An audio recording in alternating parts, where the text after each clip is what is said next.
So, hey everybody, it's Thursday, the 19th of January.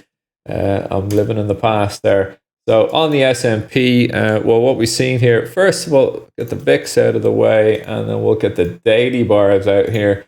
And we kind of, there's a couple of levels, I really just was remiss to be looking at here yesterday, and we sold down and, really, really strong selling down yesterday.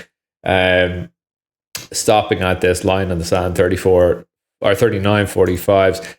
We continue further down.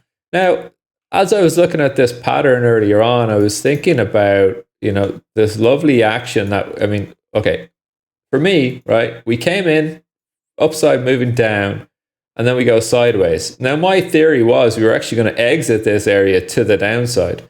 And what happened was definitely not that. We exited to the upside, really nice push into this upper area, sold down, retest on the area, and bid up we go. I think next week we're going to be coming in here and the market's actually going to be trading down here below, because essentially every time I observe this sort of, compression pennant sideways action, the market does end up exiting to the downside, whether it's on a 5-minute time frame, whether it's on a 60-minute time frame, 30-minute daily bar. That's kind of what happens. And so we've had this sort of, I'm now thinking that this was kind of a fake out. Yesterday, of course, I did think that we would sort of hold supports on the 39.60s here, 67s, and then bid back up, but absolutely no way. And, that failed there, bang, down we go. So this isn't good. I don't think we need to. There's oil new highs on day on oil. I just really don't think we need to retest here for supports to then come back up. If I don't know. You know what? I'm not going to try and attempt to guess what's happening, right? I'm really just going to say, where is it good for a long here and a short? I think initially, as we come down into this area, 38.90s half, I think we do need to test on the trend here. Before we can then get into buying anything. I think there'll be a bit of a trap here for buyers at 38.90s. And we just, have taken a little slice out of this on the way down, but not as much as I wanted, to be honest. And so that's the SPOOs. For the Dow as well, really important here to look at where we are in the bigger context. And, there's this line in the sand here that we have going all the way back to, well, I've been using this for a while, all the way back to 2021, March 2021. It's really nice, as you can see, bifurcation of the market, in quite a few spots. So I think obviously this is going to be a target.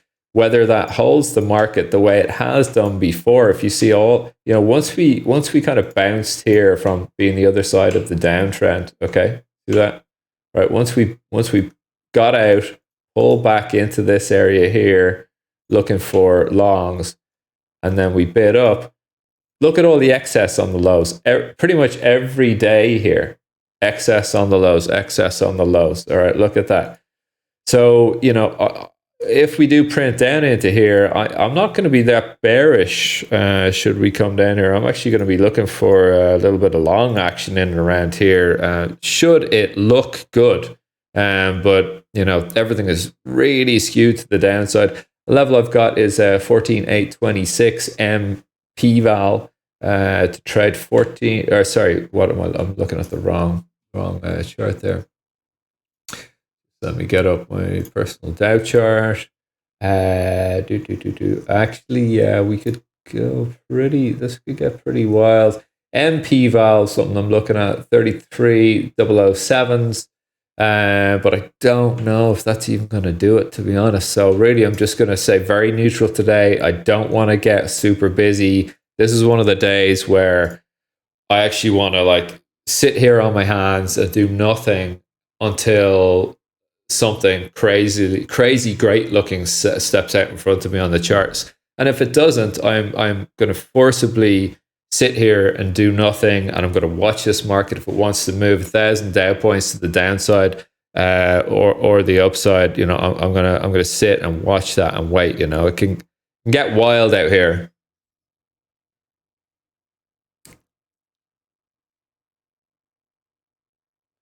So we're really going to sit on our hands here and, maybe look for a long here, but I don't want to hit this more than, once or twice, really. If it's not working, it's not working on the Dow. So, yeah, what else do we need to look at? Yeah, something I looked at on the DAX that I got the Dow and the DAX mixed up there. This 14,837 is a weekly P-val. I actually like that we might sneak in here and then start to bid up. Now, that could be my way of kind of, getting on the less volatile product through what could be quite a volatile situation. We got 18 minutes now until we get initial jobless claims, Philly Fed manufacturing, building permits, housing starts, continuing jobless claims. It's a very busy next 30 minutes for us here at Duggan Capital. So by the time you're watching this on YouTube, probably all the dust has settled. So, you could easily trade DAX as a proxy, but really, you're taking directions from the US equities at this hour of the day. All right, oil getting sold down quite a bit. I actually don't fancy it down here. I mean, it's, around VWAP, it's been a chip shop chop here around VWAP. Yeah, fine, it's getting back up here, but I'd be looking to sell.